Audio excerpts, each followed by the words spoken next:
আরে আমার টুনটুনি কত সুন্দর দেখতে, বালা দেখেই মনে হয় একটা চুমু খাই। এ বালা, আমি যে কবে টুনটুনিকে বলবো আমি টুনটুনিকে কতটা ভালোবাসি। আচ্ছা তুই তো টুনটুনিকে ফাঁকতালে বলে দিতে পারিস তুই ওকে কতটা ভালোবাসিস। একটা ফাঁকতালে কি টুক করে বলেই দে না, এইভাবে আর ছবি দেখে কয়দিন থাকবে বলতো। হ্যাঁ বালা, আমি ফাঁকতালে টুনটুনিকে টুক করে বলে দিই আর লোকের কাছে চুদন খাই নাকি। ভোদার মাল, তুই তো ভয় পাস কেন বলতো? ভালো যখন বেসেছিস তখন তো ভয় পাস কেন? পাড়া তোর জায়গায় যদি আমি হতাম না টুনটুনিকে কবে বলে দিতাম জানিস। হ্যাঁ ভয় কি আমি এমনি এমনি পাই নাকি? এই পোল্ট্রিটা যদি একবার জানতে পারে আমার গায়ে ভেঙে দেবে না। আর টুনটুনিকে যে গিয়ে বলবো সেই সুযোগটাও তো পাচ্ছি না। হ্যাঁ তাও ঠিকই বলেছিস, টুনটুনিকে তো কোনো সময় একাই দেখতে পাই না। ফাটা, একটা ভালো কথা মনে পড়লো রে। জানিস টুনটুনি পাশের পাড়ায় নতুন টিউশনি পড়তে যায় রে। হ্যাঁ কি বলছিস? টুনটুনি পাশের পাড়ায় পড়তে যায়?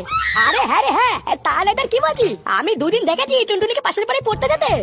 আমি কালকের থেকে ভাবছিলাম তোকে এই কথাটা বলবো, কিন্তু কথায় কথায় আমি একদম ভুলে গেছি রে। বলো তাই নাকি টুনটুনি?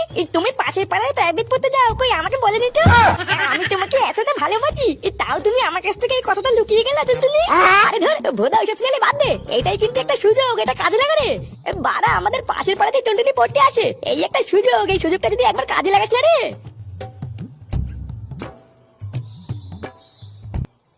জঙ্গলে পুঙা মারতে গিয়ে ধরা পড়লো 70 বছরের বুড়ি।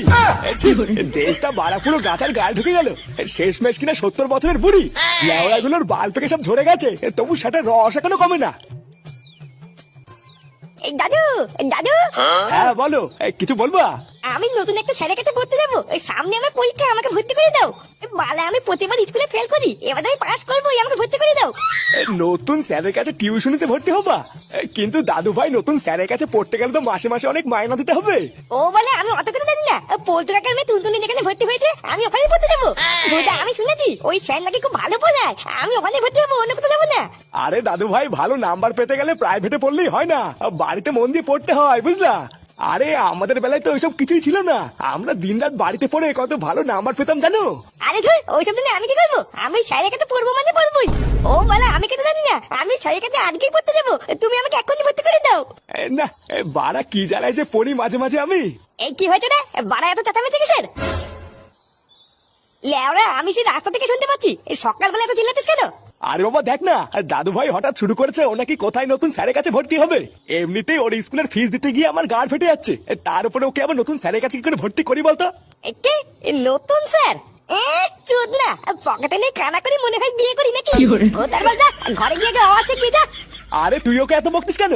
না বকে তো তুইও পারিস ওকে একটা ভালো টিউশনিতে ভর্তি করতে। প্রতিবার তো স্কুলে ফেলই করে, তা একটা ভালো মাস্টার দিলে তো পাশ করে যেত নাকি? কি